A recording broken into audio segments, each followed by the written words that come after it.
안녕하세요. 저는 40대 여자입니다.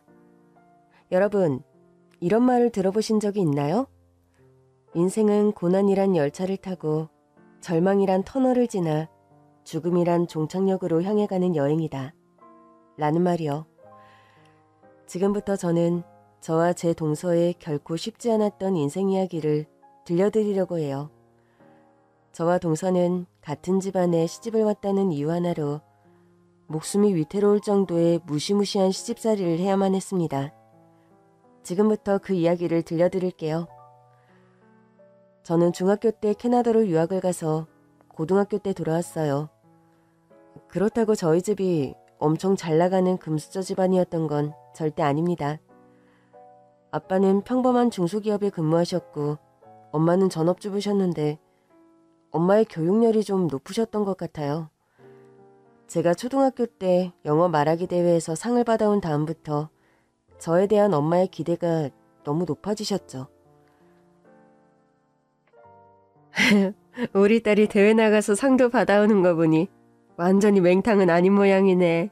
아이 그래, 요즘 세상인 여자도 무조건 배워야지. 엄마처럼 시집가서 남편이 벌어다 주는 돈으로 살림이나 할 생각 말고 넌 무조건 공부 잘해서 자기 직업 갖고 먹고 사는 그런 능력 있는 여자가 돼야 해. 알겠지? 엄마는 학생 때 꽤 공부를 잘했지만 가정 형편이 어려워서 대학을 못 간 것이 평생 한이라고 하셨어요. 아마 엄마의 못다 이룬 꿈을 저를 통해 이루려고 하셨던 것 같아요.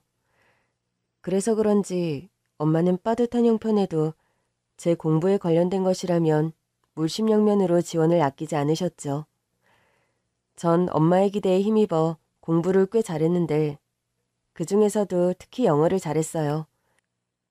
그래서 어린 나이에 유학을 떠나서 중고등학교를 모두 캐나다에서 졸업하고 돌아와 우리나라에서도 손에 꼽히는 명문대에 영어 특기생으로 합격했습니다. 그리고 졸업 후에는 엄마의 바람대로 외국계 회사에 취직도 했고요.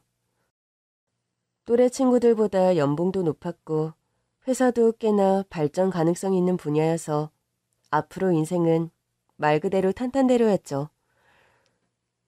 저의 이런 성공을 제일 기뻐한 건 당연히 엄마였어요. 엄마는 저를 몹시도 자랑스러워 하셨죠. 그러나 직장에 들어간 지 1년도 채 되지 않아 전 엄마께 큰 실망을 안겨드리고 말았는데요. 바로 같은 회사에 다니는 남자와 결혼을 하겠다고 나선 것이었어요. 엄마는 어떤 사람인지 볼 것도 없다면서 무조건 반대를 하셨어요. 아이 뭐? 결혼? 안 돼. 절대 안 돼. 엄마, 허락해 주세요. 나 오빠 정말 많이 사랑해. 사랑? 사랑이 밥 먹여주니? 지금 입사한 지 얼마나 됐다고 덜컥 결혼부터 해. 승진은 어쩌고. 나중에 해외 지사 나가서 일할 거라면서. 엄마, 나는 일로 성공하는 것보다 그냥 한 남자의 아내가 돼서 평범하고 행복하게 살고 싶어. 내가 너 겨우 그저 그런 남자 만나서 결혼이나 하라고 하루 10시간씩 식당 알바해가면서 유학까지 보내준 줄 아니? 결혼해서 행복한 거 그거 잠깐이야 이거사. 그렇게 살면 나중에 엄마 나이 돼서 내 인생이 왜 이 모양인가 하면서 후회한다고. 엄마, 그래도 나 결혼하고 싶어. 결혼해서도 일 계속 할 거야. 그러니까 엄마, 걱정 안 해도 돼. 모르는 소리 마라. 결혼하면 아이도 금방 생길 테고 신경 써야 될 것도 많아질 텐데 미혼인 사람들처럼 일에만 몰두할 수 있겠어? 지금 네 나이가 몇인데 결혼을 해? 결혼이 그렇게 급한 일이야? 그렇지만 전 엄마의 반대에도 제 결심은 확고했습니다. 전 일로 성공하는 것보다는 행복한 가정을 꾸리고 싶었거든요. 그래서 엄마가 반대하는 결혼을 감행했고 우선 예비 시어머니께 먼저 인사를 드리기로 했죠. 근데 시어머니 뵈러 가기 전에 남편이 저에게 좀 이상한 부탁을 하는 겁니다. 우리 엄마는 남들하고 좀 달라. 자기만의 철학이 좀 확고하신 분이거든. 자기 듣기에 엄마 말씀이 좀 거슬리거나 기분이 나쁘더라도 자기가 이해하고 참고 넘어가줬으면 좋겠어. 그럼 어머니가 잘못된 말씀을 하셔도 그냥 다 넘어가주란 말이야? 그래. 일단은 아랫사람이 좀 참아야지. 자기는 외국에서 공부를 오래 해서 한국 스타일은 잘 모르는 것 같아. 한국에서는 어른이 말씀하시면 아랫사람은 무조건 네 하는 거야. 특히 며느리는 더 그래야지. 정말 한국 여자들은 다 그러고 산다고? 그럼. 그러니까 내 부탁대로 좀 해줘. 일단 결혼 승낙은 받아야 하잖아. 알았어. 그럴게. 뭔가 찜찜했지만 일단 알겠다고 했어요. 뭐 시어머니가 아무리 별나다고 얼마나 별날까. 그냥 쉽게 생각했거든요. 그런데 직접 만나본 시어머니는 상식선을 훌쩍 뛰어넘는 정말 이상한 분이시더라고요. 남편의 본가는 신도시에 위치한 4층짜리 건물이었는데요. 1층은 시어머니가 운영하는 슈퍼마켓이 자리 잡고 있었고 2층부터는 살림집이었어요. 어머니는 도련님과 함께 그 건물 2층에 사셨고 3층과 4층은 월세를 주고 있어서 시댁이 경제적으로 힘들 건 없어 보였어요. 저희가 시어머니 부양하느라 애쓸 필요는 없겠다 싶더군요. 그런데 시어머니께서 정말 상식 밖의 요구를 하시는 겁니다. 내가 원래는 여기 3층에 너희 신혼집을 마련해 주려고 했는데 세입자들이랑 계약이 남아있어서 지금 당장 집을 빼줄 수가 없어. 그러니까 당분간만 나랑 2층에서 같이 살자. 네? 어머니? 2층에는 도련님도 같이 계신데 어떻게 거기를 들어가요? 도련님이 뭐 남이냐? 다 가족인데 뭐 어때? 한 집에서 서로 부대끼고 살아야 정도 쌓이고 진짜 가족이 되는 거야. 아무리 그렇다지만 뭐가 그렇지만이야. 예전에는 시어머니 시아버지의 시동생들까지 줄줄이 다 데리고도 단칸방에서 잘만 살았어. 영원히 같이 살자는 것도 아니고 고작 몇 달을 못 기다려? 3층 집 계약 금방 끝난다니까. 그리고 우리 아들 장남이잖아. 장남은 원래 부모님 모시고 한 집에서 같이 살아야 되는 거야. 너도 우리 집안에 맏며느리로 시집올 생각이 있었으면 그 정도 각오는 하고 왔어야지. 안 그러니? 전 자신이 없었습니다. 시어머니와 같은 건물 위아래층에서 신혼생활을 시작하는 것도 부담스러운데 한 공간에서 같이 살자니요. 몇 달만이라곤 하지만 정말 내키지 않더라고요. 그런데 시어머니가 한술 더 떠서 더더욱 비상식적인 요구를 하시는 겁니다. 그리고 세아가 너 결혼하고도 회사는 계속 다닐 거지? 네, 계속 일할 거예요. 그럼 네 월급 통장 당분간 나한테 맡겨라. 내가 관리해 줄 테니까. 알았지? 네? 제 월급 통장은 왜요?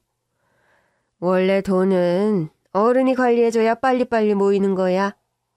우리 아들도 월급은 물론이고 대학 때부터 알바하면서 번 알바비까지 전부 다 나한테 맡기고 용돈 받았었어.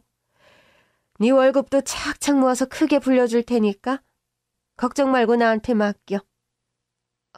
그건 곤란해요, 어머니. 식당에서 10시간씩 일하셔서 저 유학 보내주신 우리 엄마도 제 월급 통장에는 손 안 대세요. 아무리 그래도 우리 집에 시집 오려면 우리 집안 법도를 따라야지. 내가 뭐 네 월급이 탐이 나서 이러니? 응? 자꾸 저한테 말도 안 되는 걸 강요하시면 저 이 결혼 다시 생각해 볼 수밖에 없어요, 어머니. 저는 너무 화가 나서 결혼이고 뭐고 그 자리를 박차고 그대로 뛰쳐나와 버렸는데요. 남편이 뒤따라 나와 저를 붙잡으면서 제 앞에 무릎을 꿇더군요. 제발 가지마, 소영아. 그러게 내가 엄마 말이 조금 마음에 안 들어도 일단 예스하라고 했잖아. 그럼 나중에 내가 다 정리한다고. 이렇게 말도 안 되는 무리한 요구를 예스를 하라고? 오빠랑 헤어지면 헤어졌지. 난 그렇게 못해. 헤어진다는 얘기를 그렇게 쉽게 하면 어떡해. 나는 너 없이는 못 살아. 엄마 문제는 무조건 내가 해결할게. 집도 월급도 전부 다. 이걸 어떻게 해결해? 어머니랑 한 집에 사는 것도 모자라서 월급 통장까지 통째로 갖다 바치게 생겼는데? 어머니 눈에는 며느리가 돈으로 보이시나 봐. 며느리한테 한 푼이라도 더 뜯어내려고 안달이 나신 것 같아. 아무리 생각해도 이 결혼 안 하는 게 맞는 것 같아. 미안해. 여기서 그만하자. 제발 소영아. 우리 엄마가 돈 좋아하는 건 맞지만 자식들 손해보게 하실 분은 절대 아니야.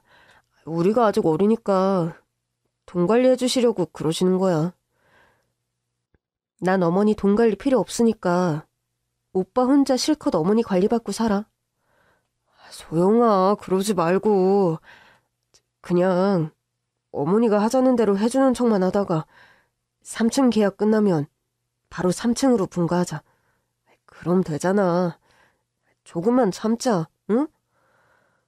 월급 통장 맡기는 문제는? 그건 어떻게 할 건데? 그건 일단 자기 월급에는 손 못 대게 할게. 내 월급 통장은 차차 해결하는 거로 하고, 응? 내 월급은 이제껏 계속 엄마가 관리하셨던 거라서 갑자기 내놓으라고 하면 엄마도 많이 서운하실 거야. 아무리 그래도 남편 월급 통장을 시어머니가 관리하는 건 말도 안 돼. 이 세상 어떤 여자가 그러고 살아? 나도 알아. 그러니까 정리한다고. 나한테 시간을 좀 줘. 내가 1년 안에 월급 통장도 찾아오고 3층 집 열쇠도 받아올게. 그럼 됐지? 에이, 오빠 한 번만 믿어봐. 제발. 그렇게 해서 저는 보통 여자라면 받아들이기 힘든 정말 이상한 조건으로 결혼을 하게 되었습니다. 지금 생각해보면 정말 말도 안 되는 조건이지만 그땐 어리기도 했고 1년 안에 분가하겠다는 남편의 약속을 철석같이 믿었기 때문에 용감하게 결혼을 했는데요. 제가 결혼하고 몇 달 뒤 더 큰 사건이 터지고 말았습니다. 서방님이 웬 여자 하나를 집으로 데리고 들어온 겁니다. 그리고 결혼식도 없이 혼인신고만 하고는 그대로 눌러앉더군요. 난데없이 하늘에서 동서가 뚝 하고 떨어진 셈이었죠.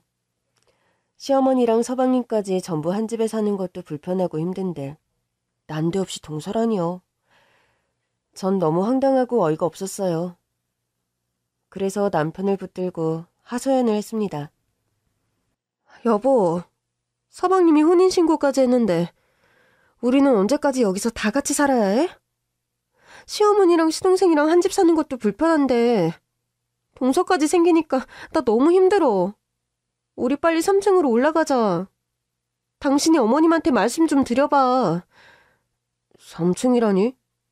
무슨 소리야? 우리 결혼 전에 어머니가 몇 달만 참으면 3층으로 올라가게 해준다고 하지 않았어? 거기 계약 만료되면 우리한테 주신다고 했잖아. 그게 말이야. 거기 세입자들 사정이 좀 딱한가 봐. 오갈 데가 없다고 해서. 그래서 뭐?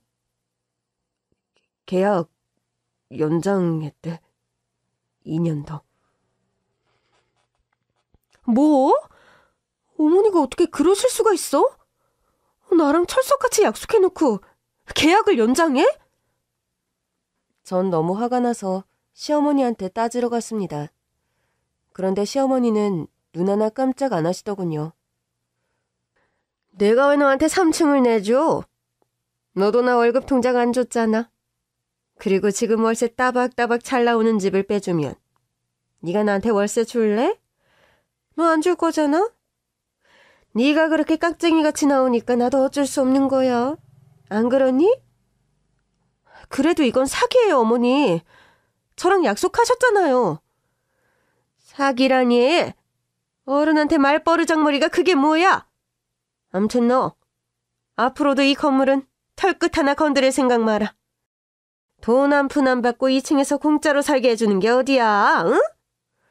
완전히 속았다는 생각이 들더군요. 저는 3층이고 건물이고 다 싫으니 그냥 우리끼리 분가하자고 남편을 졸랐습니다. 전세자금이라도 대출받아서 아파트라도 하나 얻자고요. 근데 남편이 너무 충격적인 말을 하는 겁니다. 지금도 내 앞으로 대출이 가득이라 아마 더 이상 대출은 안 나올 거야. 뭐? 나 모르는 대출금이 있다는 얘기야 지금? 미안해. 사실 이 건물 장만하느라 대출을 좀 많이 받아서 내 월급에서 대출금이랑 이자랑 다 나가고 있어. 더 이상 대출은 무리야. 그럼 우리는 이렇게 어머님 집에 얹혀서 영원히 살아야 해? 조금만 더 시간을 줘. 아이 생기면 바로 분가하자. 내가 다 정리할게, 응? 그러나 아이가 생겨도 남편에게 뾰족한 수는 없었습니다. 전 임신을 했지만 남편은 결국 분가하겠다던 약속을 못 지켰어요. 능력이 돼야 분가를 하죠. 전 하는 수 없이 그저 이 집에서 탈출할 때만 기다리면서 시동생 부부와 시어머니와 함께 불편한 동거를 이어갈 수밖에 없었습니다. 너무 절망스러웠어요. 남편의 경제 사정을 제대로 알아보지도 않고 덜컥 결혼부터 한 제가 너무 한심하고 바보 같더군요. 그래도 저는 아무 대책도 없이 집으로 밀고 들어온 동서가 이상하게 밉지는 않았어요. 사실 따지고 보면 일이 이렇게 된데 동서 잘못은 하나도 없었으니까요. 동서가 믿기는커녕 미안하고 고맙기까지 했습니다. 저는 그때 당시 회사 일 때문에 아침부터 저녁 늦게까지 많이 바빴던 데다가 임신까지 해서 집안 살림을 전혀 돌볼 수 없었는데 동서가 나서서 살림을 다 맡아줬기 때문이죠.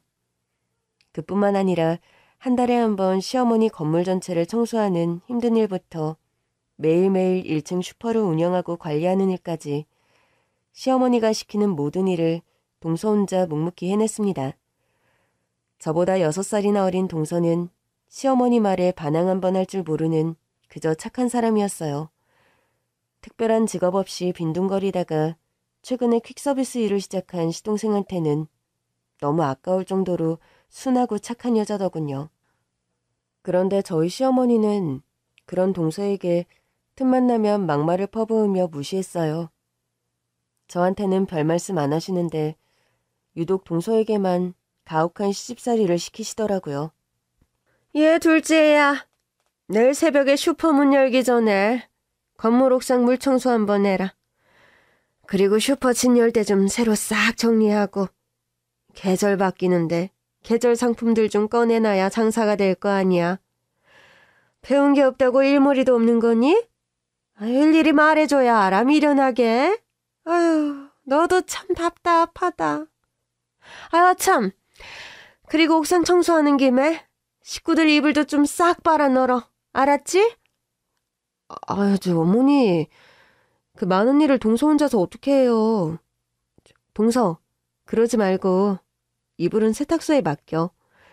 이따 나 퇴근하면 세탁소에 같이 가자. 아니, 집에서 놀고 먹는 애 두고 뭐하러 세탁소에 돈을 써. 옥상 청소하는 김에 이불도 몇 번 밟아서 척척 널면 끝날 건데. 아무리 그래도 힘들어서 혼자는 못해요. 그리고 왜 자꾸 동서한테 놀고 먹는다고 하세요? 이 집에서 일을 제일 많이 하는 건 동서잖아요. 사람마다 다 살아온 처지나 환경이 다르니까 그거에 맞게 쓰임도 다른 거야. 너야 유학도 갔다 오고 대학까지 나왔으니 그런 힘든 일 안 해도 되지만 둘째는 다르지. 부모가 있길 하나 고등학교를 제대로 마치길 했나. 그렇다고 모아둔 돈이 있어? 물려받은 재산이 있어? 어디서 모아다 온지도 모르고 그냥 길에서 주워온 거나 다름없잖아. 돈도 한 푼도 못 벌고 사람 구실도 못하는데 내가 시키는 일이라도 잘해야지. 안 그러냐? 네, 어머니 말씀이 맞아요. 저 혼자 할 수 있어요. 저는 그 일이라도 시켜주셔서 정말 감사해요. 그러니까 형님, 제 걱정하지 마세요. 형님은 홀몸도 아니신데 당연히 제가 해야죠. 시어머니는 며느리를 들이신 건지 공짜로 부릴 수 있는 일꾼을 새로 들이신 건지 모를 정도로 동서에게 힘든 일을 아무렇지도 않게 시키셨어요. 그리고도 정당한 노동의 대가는커녕 칭찬 한마디도 없으셨죠. 동서는 시어머니의 포광과 엄청난 양의 일에 치여서 점점 웃음을 잃어버렸습니다.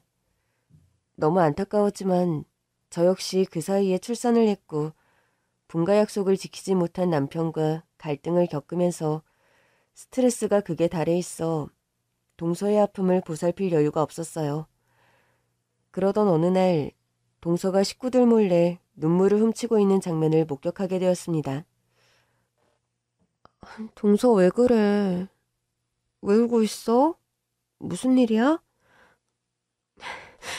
형님, 너무 서럽고 사는 게 너무 힘드네요. 저는 울고 있는 동서의 등을 가만히 쓸어주면서 동서를 위로했어요. 많이 힘들지. 아유, 이럴 때 서방님이라도 좀 다정하게 대해주면 좋을 텐데. 이 집 남자들이 원래 무뚝뚝해. 형님, 저 이혼하고 싶어요. 형님이 저 이혼하는 것 좀 도와주세요. 뭐? 이혼? 동서 정말 많이 힘들구나. 이혼 생각할 만큼. 그래도 너무 성급하게 결정하지 말고 신중하게 생각해. 정말 여러 번 생각해봤는데요. 사실 요즘 남편이 좀 이상한 것 같아요. 그래서 뭐? 서방님이 왜? 퀵서비스 한다고 오토바이나 몰고 한량처럼 왔다 갔다 하던 시동생이 요즘 뭘 하고 다니는지 집에도 잘 안 들어오는 것 같고 통 안 보여서 저도 궁금해하던 차였습니다. 서방님 요즘 집에도 잘 안 들어오는 것 같던데 도대체 어디서 뭘 하고 다니시는 거야? 제가 보기엔 도박에 빠진 것 같아요. 그게 정말이야? 네, 확실해요. 어제도 슈퍼에서 나온 현금을 몽땅 다 집어들고 나가버렸어요. 돈 없어진 거 알면 어머니가 가만히 안 계실 텐데. 어머니한테 얼른 사실대로 말씀드려. 더 큰일 나기 전에. 그래야겠죠? 어머니가 화 많이 내실 텐데. 좀 무서워요, 형님. 걱정하지 마. 내가 같이 가줄게. 동서가 잘못한 것도 없는데 뭐가 무서워? 잘못이 있다면 돈 훔쳐서 달아난 서방님이 잘못이지. 안 그래? 동서가 한숨을 푹 쉬더니 갑자기 절 꼭 끌어안더군요. 형님, 너무 고마워요. 형님이 언제나 제 편 들어주시는 거 다 알아요. 아니야. 내가 모르다고. 어머니가 너무 심하게 하시니까. 게다가 서방님도 너무 무심하신 것 같고. 나도 아기 때문에 동서한테 좀 무심했어. 미안해. 한 집에 살면서 동서가 이렇게까지 힘들어하는 줄도 몰랐네. 아니에요. 형님이 옆에 계신 것만으로도 저한테 얼마나 큰 힘이 되는데요. 형님만 옆에 있어주면 전 괜찮아요. 늘 형님이 제 편 들어주셔서 얼마나 든든한지 몰라요. 저요. 친정 식구라곤 하나도 없는 천의 고아잖아요. 형님이 꼭 제 친언니 같아요. 형님만 생각하면 마음이 든든해요. 정말 고마워요. 그러던 중 저에게 뜻하지 않은 행운이 찾아왔습니다. 남편과 함께 해외 지사로 나가서 일할 기회가 생긴 겁니다. 안 그래도 이 집을 떠나 분가하고 싶은 마음뿐이었는데 이렇게 좋은 기회가 저에게 찾아오다니 이건 하느님이 보낸 선물이 틀림없다 생각했어요. 전 당장 남편에게 해외 근무를 신청하라고 압력을 가했습니다. 여보, 우리 결혼하고 지금껏 제대로 된 결혼 생활은 한 번도 못 해봤던 것 같아. 당신이 나랑 한 약속들 전부 안 지켜서 믿음이 거의 바닥이지만 그래도 당신한테 다시 한번 기회를 주고 싶어. 나랑 아기랑 셋이서 다시 시작해볼래? 아니면 그냥 여기서 끝낼래? 여보, 끝내자니. 그런 말이 어딨어. 나 이제 어머니한테 휘둘리지 않고 당신이랑 아기랑 셋이서만 진짜 결혼 생활을 해보고 싶어. 나한테 기회를 줘서 고마워. 마지막 기회라고 생각하고 내가 진짜 잘할게. 그렇게 해서 우리 부부는 미국 지사로 가서 일을 하기로 결정했습니다. 우리 가족에겐 너무나 좋은 기회였죠. 회사에서 이미 발령이 났다고 하니 가지 말라고 역정을 내시던 어머니도 더 이상은 어쩌지 못했어요. 그렇게 저는 결혼 3년 만에 시어머니의 소나기에서 벗어나서 우리 둘만의 결혼 생활을 시작할 수 있게 됐습니다. 그러나 단 한 사람, 동서 앞에서는 마음껏 기뻐할 수가 없었어요. 동서를 이곳에 혼자 두고 떠나려니 너무나 미안하더라고요. 저는 차마 입이 떨어지지 않았지만 동서에게 해외에서 근무하게 되었다는 얘기를 겨우겨우 털어놓았습니다. 예상대로 동서는 눈물까지 보이면서 서운해하더라고요. 형님, 정말 안 가시면 안 돼요? 형님 없으면 저도 여기서 못 살 것 같은데. 미안해, 동서. 근데 나한테는 정말 너무나 큰 기회야. 어려서부터 외국 나가서 일하는 건 내 꿈이었어. 우리 엄마 꿈이기도 했고. 그래서 도저히 놓치고 싶지 않아. 이해해줘. 가서 자리 잡고 나면 내가 동서 초대할게. 미국으로 한번 놀러와. 형님 없이 어떻게 살아요. 전 이제 어쩌죠? 저와의 이별 때문에 상심이 너무나 큰 동서를 남겨두고 저희 가족은 미국으로 떠났습니다.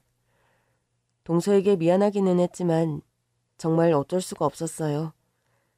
그때는 저도 정말 절박한 심정으로 미국행을 택한 거였거든요.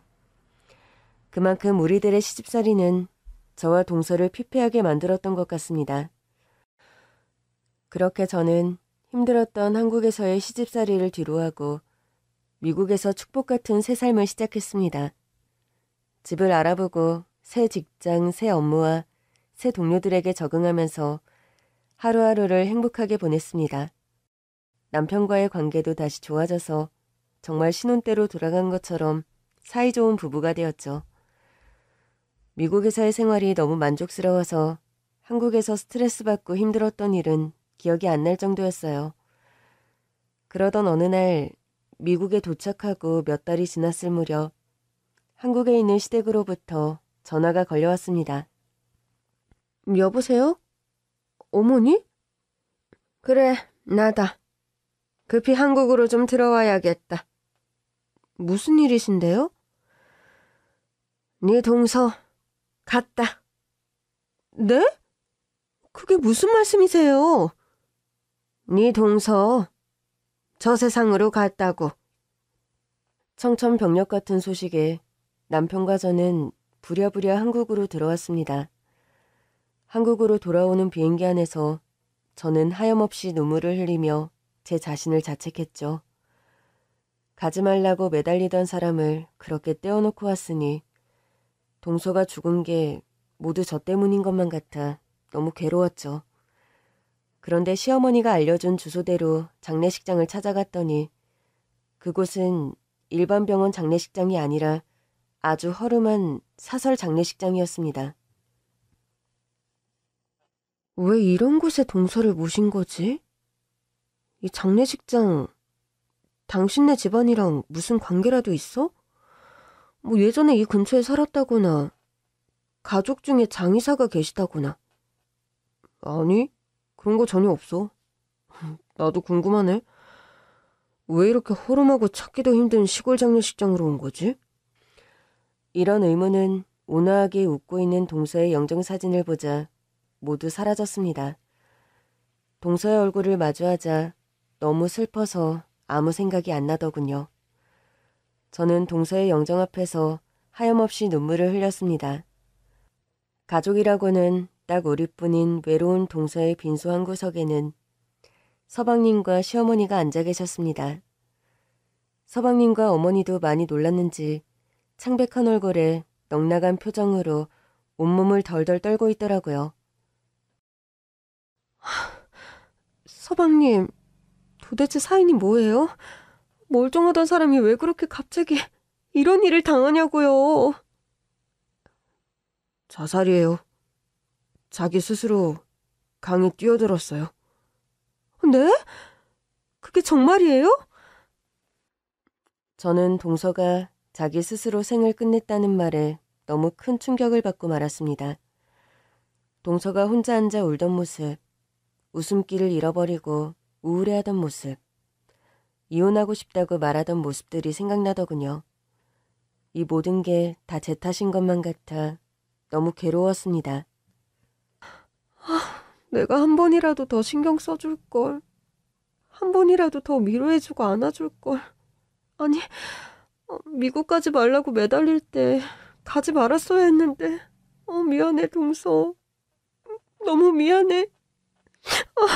동서 이렇게 된 거 다 나 때문인 것 같아. 그리고 그날 밤 너무나 믿기 힘든 일이 일어나고 말았습니다.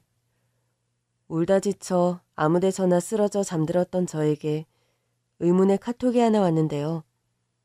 보낸 사람은 놀랍게도 동서. 죽은 동서가 저에게 메시지를 보내온 거였어요. 저는 그 메시지를 보자마자 온몸에 소름이 돋고 너무 무서워져서 하마터면 소리를 지를 뻔했어요. 죽은 동서가 저승에서 보낸 메시지는 그 내용이 예사롭지가 않았거든요. 형님, 관 속에 있는 거 저 아니에요. 저는 그 메시지를 읽고 한참을 정신 나간 사람처럼 두려움에 떨다가 관 속을 확인해보기로 결심했습니다. 귀신이든 유령이든 동서가 이런 메시지를 저에게 보낸 데는 뭔가 이유가 있을 것 같았거든요. 무슨 이유인지는 모르겠지만 죽은 동서가 저에게 관 속을 확인해달라고 마지막으로 부탁하는 것 같았어요. 근데 왠지 시댁 식구들에게 알려서는 안 될 것 같아서 저만 혼자 조용히 빈소를 빠져나와 시신이 안치된 곳으로 갔죠. 그리고 그곳을 지키던 관리인에게 은밀하게 부탁했습니다. 제가 미국에서 오느라고 입관식이 늦었어요. 우리 동서 마지막 가는 얼굴이라도 한 번만 보면 안 될까요? 아이, 그건 규정상 곤란한데. 지금 못 보면 영영 못 보는 거잖아요. 아무것도 안 하고 얼굴만 딱 볼게요. 한 번만 도와주세요.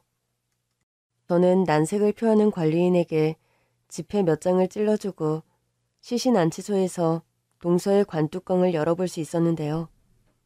너무 두려웠지만 외롭게 떠난 동서를 위해 제가 해줄 수 있는 마지막 일이라고 생각하고 눈 딱 감고 관뚜껑을 열었습니다. 그리고 그 순간 너무 놀라 그대로 그곳을 뛰쳐나오고 말았죠. 동서의 관 속에는 상상도 못할 정도로 흉측한 것들이 들어있었습니다. 바로 동서의 옷을 입은 마네킹과 돌덩어리들이었죠. 저는 그 길로 어머니와 서방님에게로 가서 잠들어 있는 두 사람을 흔들어 깨웠습니다. 어머니, 좀 일어나 보세요. 서방님도요. 아니, 아유, 겨우 잠든 사람을 왜 깨워. 안 그래도 힘든데 너까지 왜 이러니 정말. 동서 관 속에 있는 거 저 다 봤어요. 이게 대체 어떻게 된 거예요? 네? 그런데 동서의 관 속을 보고 너무 놀라고 흥분한 저와 달리 서방님과 시어머니는 의외로 차분하더군요. 너도 참 극성이다. 관소까지 확인을 했냐? 아니, 그냥 동서 마지막 얼굴이라도 한번 보고 싶어서요. 차마 죽은 동서에게서 카톡이 왔다고 말할 수는 없어서 전 그냥 대충 둘러댔죠. 아유, 물에 빠진 건 확실한 것 같은데 시신을 찾을 수가 있어야지. 그렇다고 계속 기다릴 수도 없는 노릇이고 온 강물 속을 뒤집어 엎을 수도 없고 장례는 치러야지 어쩌겠냐.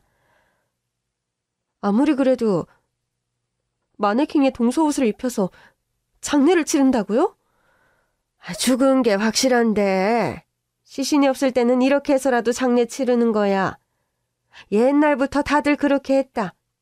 영혼이라도 저승길 보내줘야지 어쩌겠니? 안 그래? 근데 시신도 못 찾았는데 동서가 죽었다고 어떻게 그렇게 확신할 수가 있죠? 집사람 떨어진 자리에 가지런히 신발이 놓여 있었어요. 유서도 발견됐고요. 경찰 조사도 다 끝난 사건이에요. 형수님, 이제 그만 좀 하세요. 지금 형수님만 힘든 거 아닙니다. 제가 제일 힘들죠. 아무렴, 형수님이 사랑하는 아내를 떠나보낸 저보다 힘드시겠어요? 갑자기 시동생이 버럭 화를 내더군요. 지금 모두 예민하고 힘든 상황이라 신경이 곤두설 대로 곤두서 있는 것 같았어요. 시동생에게 미안한 생각이 들더라고요. 그래서 전 바로 사과를 했습니다. 그래요. 서방님 말이 맞네요.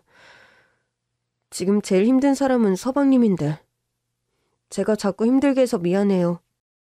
그런데 서방님이 갑자기 예상 밖의 질문을 하는 겁니다. 근데요, 형수님. 형수님은 배운 분이니까 잘 알 거 아닙니까? 아내가 죽으면 아내 앞으로 된 재산은 다 어떻게 되는 건지. 우린 자식도 없고 집사람 쪽에 부모 형제는 물론 일가 친척도 하나 없으니 아내 명의로 된 재산은 전부 저한테 떨어지는 거 맞죠? 뭐 아마 그렇겠죠? 그치만 동서는 재산이 없잖아요. 그거야 뭐 사람 이름 모르는 거니까. 그러더니 시어머니랑 시동생이 한참을 둘이서 심각하게 속닥거리더군요. 전 아무래도 기분이 이상해서 그 길로 장례식장을 조용히 빠져나와 동서 휴대폰으로 전화를 걸어봤습니다. 그랬더니 진짜 동서가 전화를 받는 겁니다. 놀랍게도 동서는 살아있던 거였어요. 동서와 저는 장례식장과 멀리 떨어진 다른 지역에서 비밀리에 만났습니다. 동서 살아있었네. 됐어. 살아있으니 됐어. 전 동서를 붙들고 이리저리 살펴본 후 무사한 것을 확인하고는 동서를 꼭 껴안아줬습니다. 저승에서 살아 돌아온 사람이라고 생각하니 더없이 귀중하고 반갑더라고요. 저 죽었던 소리 듣고 미국에서 날아오신 거예요? 고마워요, 형님. 근데 이게 다 무슨 일이야? 뭐가 어떻게 된 거야? 어머니랑 그 사람 어떡하고 있어요? 뻔뻔한 인간들 같으니라고. 왜? 그게 무슨 말이야? 어머니랑 남편이 저를 죽이려고 한 거예요. 뭐라고? 말도 안 돼. 어떻게 그럴 수가 있어? 형님, 미국 가시기 전에 제가 했던 말 기억나세요? 제가 남편이 좀 이상하다고, 도박에 빠진 것 같다고 한번 말했었잖아요. 기억나. 맞아, 그랬지. 제 예상이 맞았어요. 이 인간 도박에 미쳐서 돈이 필요했던 것 같아요. 돈 때문에 시어머니랑 둘이 짜고 저를 보내버리려고 한 거예요. 설마 보험금 때문에 그런 거야? 보험금도 보험금인데 사실 최근에 저한테 큰 돈이 들어오게 됐거든요. 동서에게 자초지종을 들은 저는 깜짝 놀라고 말았습니다. 말로만 듣던 행운이 동서에게 찾아왔기 때문이죠. 동서의 친정부모님이 돌아가시면서 동서 앞으로 땅을 물려주셨는데 그곳에 도로가 생기면서 토지보상금이 나왔다는 겁니다. 저도 그 땅에 대해서는 완전히 잊고 있었는데 사람들이 자꾸 토지보상이다 뭐다 하면서 찾아와서 계약서를 들이미니까 어머니랑 남편이 다 알게 된 거예요.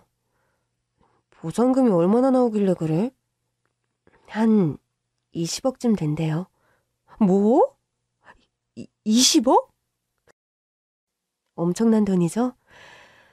그러니 돈 좋아하는 우리 시어머니랑 노름빚에 시달리는 남편이 눈이 돌지 않았겠어요? 빼앗으려고 난리가 났죠. 그래서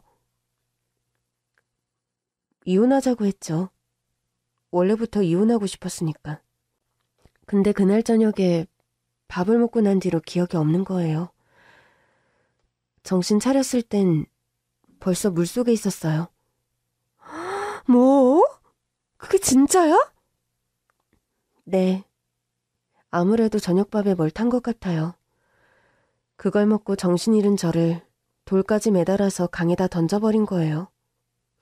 자살로 위장해가지고. 말도 안 돼. 어떻게 사람의 탈을 쓰고 그렇게 무서운 짓을 저질러? 그 사람들, 돈 앞에서는 더한 짓도 할 사람들이에요. 그래서 물속에서 어떻게 빠져나온 거야? 제가 원래 수영을 잘하거든요. 초등학교 때 수영 선수였어요. 정신 차려보니까 물속인데 손이고 발이고 다 묶였더라고요. 그래도 침착하게 묶인 줄 다 풀고 수영해서 나왔죠. 다행히 물살이 세지도 않았고 정신을 빨리 차려서 살았어요.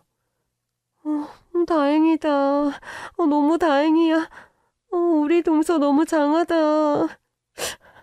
근데 빨리 경찰에 신고하지. 왜 이렇게 숨어 있었어? 제 말에 동서가 저를 꼭 끌어안고 참았던 울음을 터뜨리더군요. 무서워서요. 너무 무서워서 형님 올 때까지 숨어서 기다리고 있었어요.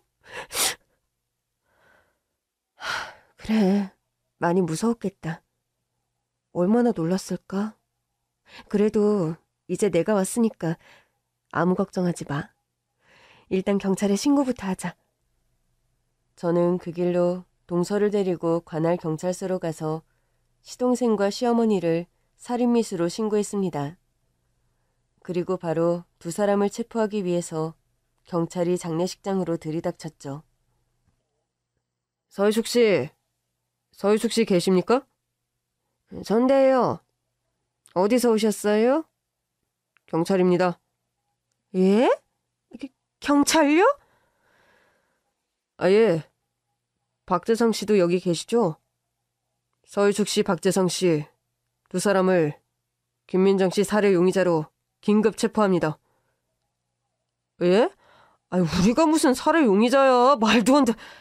민정이게는 자살했다고요. 지금 장례 치르고 있는 거 안 보여요? 빈관에 마네킹 넣고 장례 치르려고 했어요? 이봐요, 당신들. 지금 얼마나 심각한 죄를 저질렀는지 모르겠어? 살인의 사체유기라고, 그러나 시어머니는 경찰 앞에서도 전혀 수그러들지 않고 큰 소리를 뻥뻥 치시더군요. 시신도 없는데 무슨 살인의 사체유기야. 증거 있어요? 경찰이 죄 없는 시민을 이렇게 함부로 잡아가도 돼? 그것도 남의 장례식장에서 말이야, 응? 증거 가져와봐. 증거도 없이 아무나 잡아다가 범죄자 만드는 거야? 증거 여기 있어요, 어머니.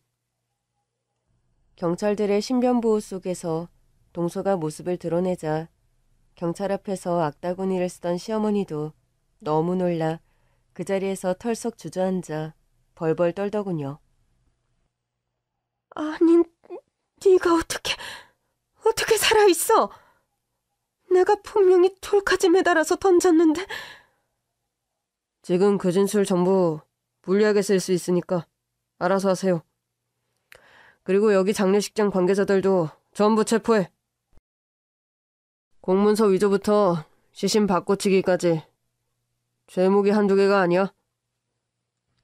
그렇게 동서의 가짜 장례식은 시어머니와 시동생이 잡혀가면서 끝이 나고 말았습니다.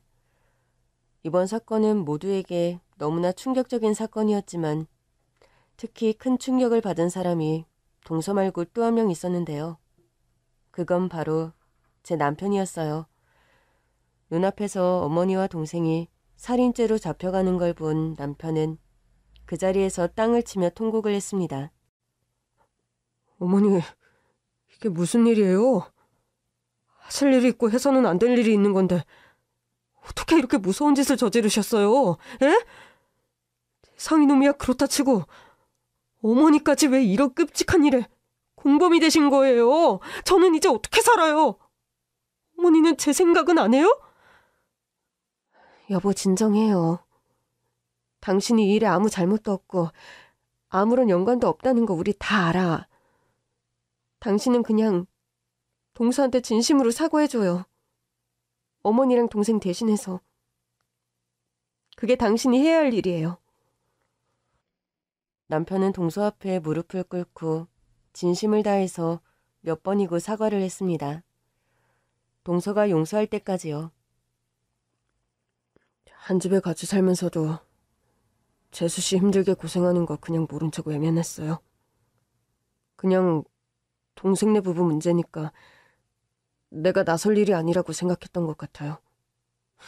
그러지 말았어야 했는데 정말 미안합니다, 재수씨.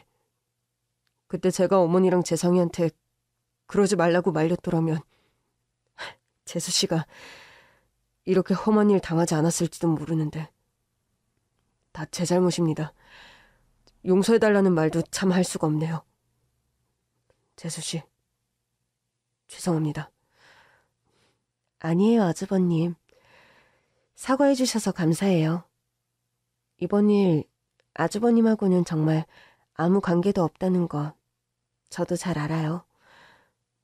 근데 너무 무서워서 자꾸만 물속에서 겨우 살아나오던 그때가 생각나요.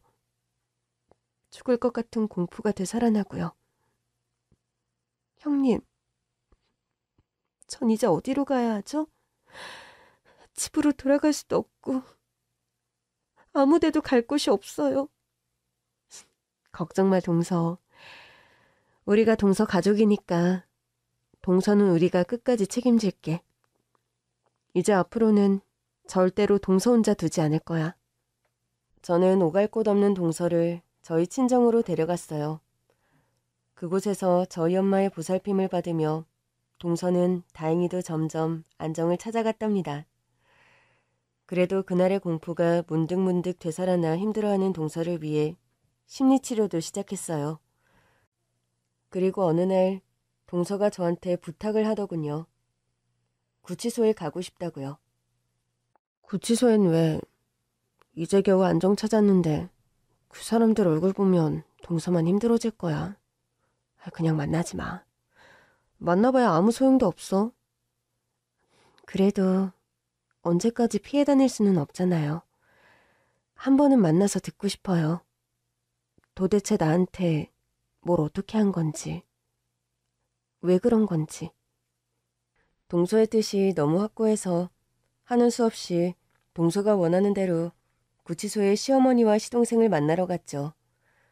그런데 두 사람은 죄를 뉘우치고 용서를 빌기는커녕 서로 남 탓을 하면서 자기 역량 줄이기에만 혈안이 되어 있더라고요.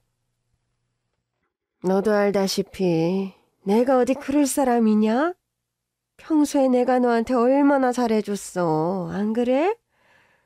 재상이 그놈이 토박빚을 너무 많이 졌어. 그런데 너한테 보상금 들어온다는 얘기를 듣고 애가 정신이 돌아버린 거야. 나는 그저 아들 말리지 못한 죄 그거 하나뿐이다. 응? 제발 선처해줘. 그래도 내가 네 시임이 아니냐. 아우 나 여기 감옥에서 하루도 더 못 있겠다. 형량이라도 조금 줄일 수 있게 네가 말 좀 잘해줘. 내가 원래 너한테 잘해줬잖아. 시어머니의 뻔뻔한 태도에 한마디도 못하고 부들부들 떨고만 있는 동서를 대신해서 제가 시어머니에게 한마디 했습니다. 어머니, 정말 너무하시네요. 동서는 지금 어머니 얼굴 마주하기도 힘들어요. 그렇지만 큰 용기 내서 온 거예요. 사과부터 하는 게 먼저 아닌가요? 동서 아직도 그날 기억 때문에 힘들어하고 있다고요. 글쎄, 내가 그런 거 아니라니까. 장례식장에서 어머니 체포되실 때 뭐라고 했는지 저희 다 들었어요. 돌 매다셨다면서요. 물속에 가라앉은 그 돌을 너희가 건져낼 거야, 뭘 어쩔 거야? 어차피 내가 매달았던 증거는 절대 못 찾아. 역시 반성의 기미는 1도 없더군요. 시동생은 시어머니에게 범죄 사실을 미루다가 급기야 동서 탓까지 하면서 더 추악한 모습을 보였습니다. 야, 그럼 어떡하냐. 엄마는 돈 못 갚아준다지. 빚쟁이들은 콩팥이라도 떼가겠다지. 너는 이혼한다 그러지. 그러니 내가 어쩌겠어. 그러게 이혼한다 소리는 왜 해? 네가 그 얘기만 안 했어도 내가 이런 짓까지는 안 하지. 그리고 밥에다 약 타자고 한 건 엄마야. 나는 그런 거 할 줄도 모르고 그런 약 어디 파는지도 몰라. 다 엄마가 계획한 거라니까. 그래서 나한테 약을 먹여서 대체 날 어떻게 하려고 그런 거야? 그거야. 자살한 것처럼 꾸미려고 우울증으로 몰아서 강에서 뛰어내린 걸로 하자고. 그럼 토지보상금은 자연스럽게 나한테 들어올 거 아니야. 그게 가능할 거라고 생각했어? 돌까지 매달고 자살하는 사람이 어디 있어? 있을 수도 있지. 네가 어떻게 알아?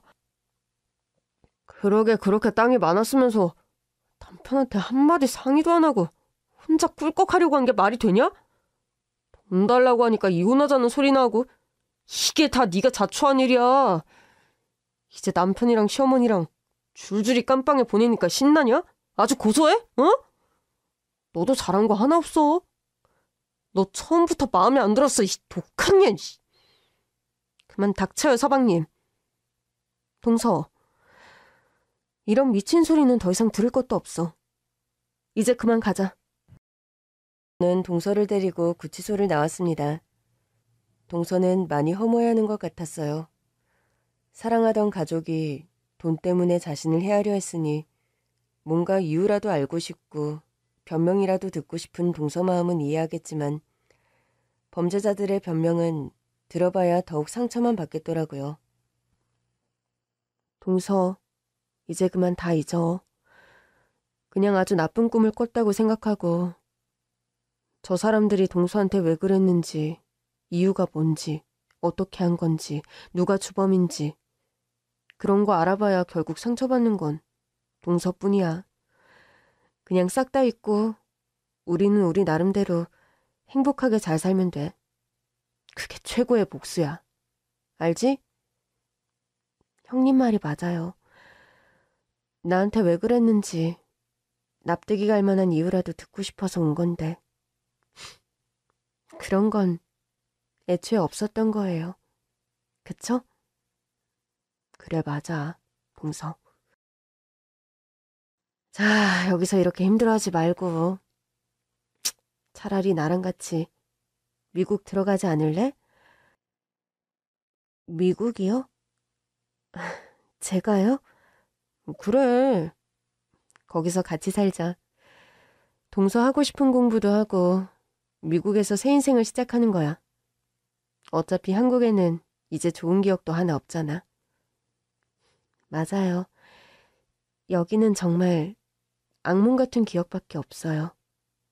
엄마 아빠 다 돌아가시고 저도 죽을 뻔하고 아무 연고도 추억도 없는 한국에는 저도 미련 없어요. 저도 형님 따라 미국으로 갈래요. 남편도 동서의 결정을 듣더니 너무 기뻐하더라고요. 재수씨, 정말 잘 생각하셨어요. 저도 앞으로 한국에서의 연은 다 끊고 미국에서 정착하려고 준비 중이거든요. 필요한 건 뭐든지 다 도와드릴 테니까 같이 갑시다. 형님, 너무 고마워요. 형님은 돌아가신 우리 엄마가 나 외로울까봐 보내준 사람인가봐. 나도 동서같이 착한 동생이 생겨서 너무 좋아. 우리 앞으로 서로 돕고 의지하면서 친자매처럼 살아보자. 그렇게 해서 동서와 저는 함께 미국에 가서 정착을 하기로 했습니다. 일단 단기 비자로 있다가 영주권을 얻기로 계획했죠. 동서는 부모님이 물려주신 토지와 관련된 보상금이 나와서 부자가 되었는데요. 그 자산이 동서가 미국에서 정착하는데 큰 힘이 되리라고 생각합니다. 여러분은 이렇게 특별한 인연으로 엮인 관계를 본 적 있으세요? 저희 둘은 피 한 방울 나누지는 않았지만 같은 아픔을 나눠 가진 아주 특별한 관계로 친자매보다 더 끈끈한 진짜 가족이 되었습니다.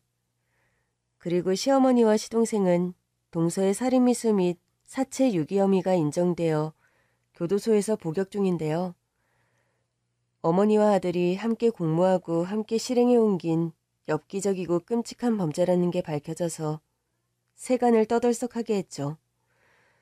두 사람이 출소할 때쯤에는 저희 모두 미국에 있을 예정이라 앞으로 남은 인생 더 이상 얼굴 마주칠 일은 없을 거라 생각합니다. 험난한 인생의 터널을 헤치고 온 저희 둘. 이제 아픔은 다 잊고 행복한 일만 가득했으면 좋겠습니다.